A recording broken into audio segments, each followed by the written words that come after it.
Welcome. In front of me I have the Motorola Razr 40, and today I'll show you a couple tweaks and tricks you can do on this device.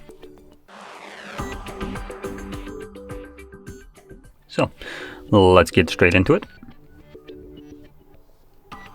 Now that I think about it, I should have put that wallpaper also on a lock screen. But anyway, we're gonna start off by opening up settings and navigating to the display. And here we have a couple different things. So I'm gonna start off with the dark theme. This is just basically a system-wide dark mode. And apart from being able to turn it on and off, and here you can also tap on the text and have it set as a schedule. So the device will turn on the dark mode at a specific time, either sunset to sunrise or on a custom time that you can choose. So therefore the device will be switching automatically between these two, giving you arguably the best option for you at specific times.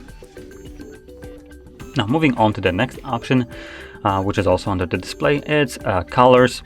Now most of the devices, I would argue, have just insanely overdone colors. And this one is basically no different. So I personally like to set it to natural. The reason every device is set to saturated or vivid or whatever they're calling it is because when you have this phone in store alongside of 20 other devices, obviously the phone that will stand out more is the one that has a little bit more oomph to it when you're looking at the display. So saturated or vivid will kind of give that, but for typical usage, I would probably suggest using something more reasonable, like the natural or whatever they're calling it on different devices as well.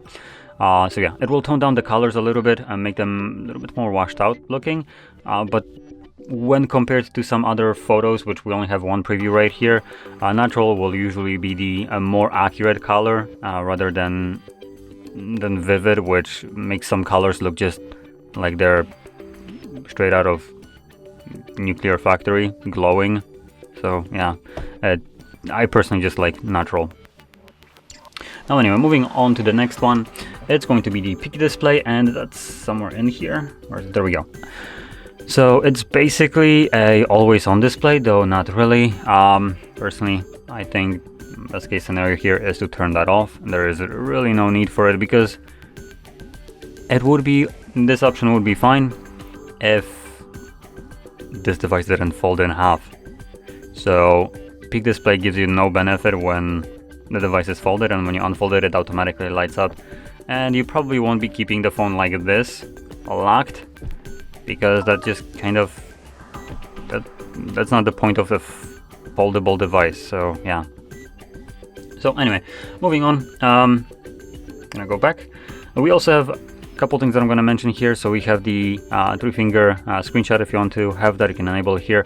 You also have the refresh rate right here. Now we do have high set by default, and we have standard. Unfortunately, this portion right here, usually there are 3 options, and the one that is selected by default usually would be the best one. Here, that's not really the thing. Oh no, never mind. Smart optimized up to, okay, never mind, I take that back.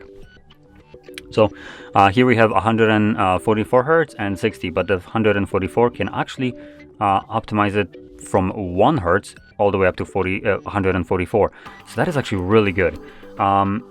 Typically devices give you the standard, high, and adaptive, or whatever you want to call it, which this one just comes with the adaptive and standard. So that is actually a really nice thing to have enabled right here, which gives you the benefit of actually running your display at 144 Hz when you doing something on it, and when you're not, it will drop down to 1 Hz. And we can actually test that out if that is actually true, because I haven't. So we're gonna enable the developer options. So let's just find build number. There we go. And from here, I'm gonna navigate to system, developer options, and I'm gonna find the refresh rate. Show refresh rate, there we go, yoink, 10. Okay, so it doesn't go all the way down to 1, so that's a little bit of a lie, but it goes down to 10, which is already significantly better than 90% of the devices, if not more. So most of the devices drop it down to 60, so they go from 120 to 60, This goes even lower to 1, so that is really nice. Though when you start doing something, it doesn't go to 144, it only goes to 90, which... that's another lie, but okay. Yeah, it looks like anywhere I am, it's permanently 90, so yeah. So that's, like I said, a little bit of a mislead, a little bit of a lie. It doesn't drop down to 1, it doesn't go up to 144. What gives? So, anyway, let's continue on, completely disregarding this big oof from Motorola. I understand adaptive, but when I'm scrolling up and down, I would like to have 144, especially that it could be displayed right now. So yeah, okay, rant over. Let's continue. So I'm gonna now navigate to gestures. There we go, gesture section. And here we have a sidebar.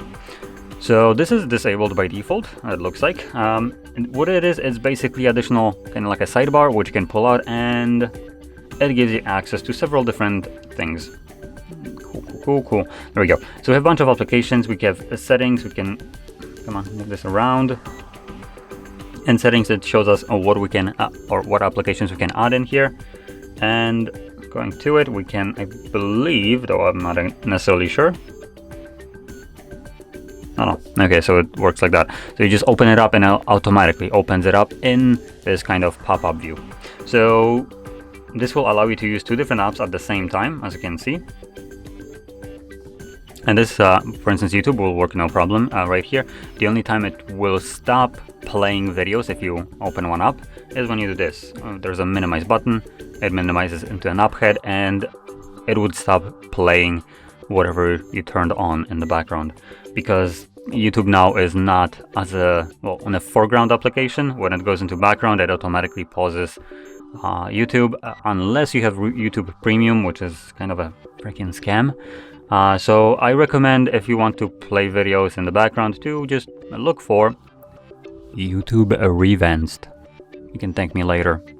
So yeah, YouTube Revanced for playing music or any videos in the background and being able to actually lock the device and put it in your pocket and still hear what's in YouTube. So anyway, now another thing that I wanted to show in gestures was the, where was it? System navigation right here. So that's another thing. We have 3-button navigation, but I personally do prefer gestures. So it removes the buttons from the bottom and gives you this little bar. You can go into settings and hopefully I can find it, or not find it, hide it. There we go. So we can, and it also removes this if you want to get rid of it. So if you never use gestures, the way it works is you swipe up to go home, swipe up and hold to go to recent, and swipe from either side. Hello? Oh, there we go. It worked from one side. So it works from this side. As you can see, there's an arrow, but it doesn't want to give me one from here. In any case, from here it works. So I guess it needs to have something open to allow you to do it from this side. But yeah, it's a pretty nice way to navigate through the device. I personally really like it. Now moving on to the last thing, it's going to be swipe to split. It's also disabled by default, so what you can do is enable this and, come on, there we go. Swipe to split, changes some settings. Now that is stupid. So I need to use 3-button navigation to be able to use a split screen gesture. What? So now I can just do this, hopefully. There we go. And as you can see, it will just kind of split screen. This is just a demo. So let's actually do this with a real application. So I'm gonna hold this device and try not to press a button. Come on. Oh, for goodness sake. Or do I need to do it higher?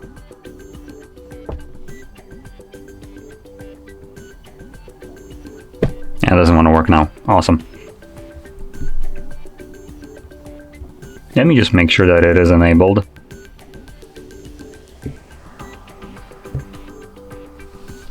What is happening? I'm pressing the back button. Motorola, come on. Come on.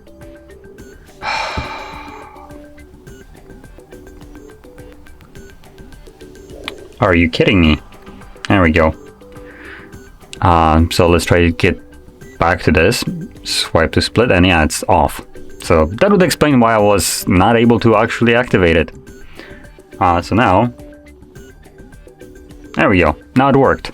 So as you can see, YouTube is right here, not YouTube, a browser, and it's giving me option to open up some kind of other application that is right now running in the background. I believe if I press home, no, never mind. Yeah, it doesn't work when I press home, so you do need to have both of the applications running, at least in the background between these applications, for you to be able to split screen them. So as you can see, like so. And it still allows you to use a third application here. So this is the pop-up one that I have activated some time ago from the sidebar. So there we go. Now anyway, with this being said, hopefully you found this video somehow informative. If you did, don't forget to hit like, subscribe, and thanks for watching.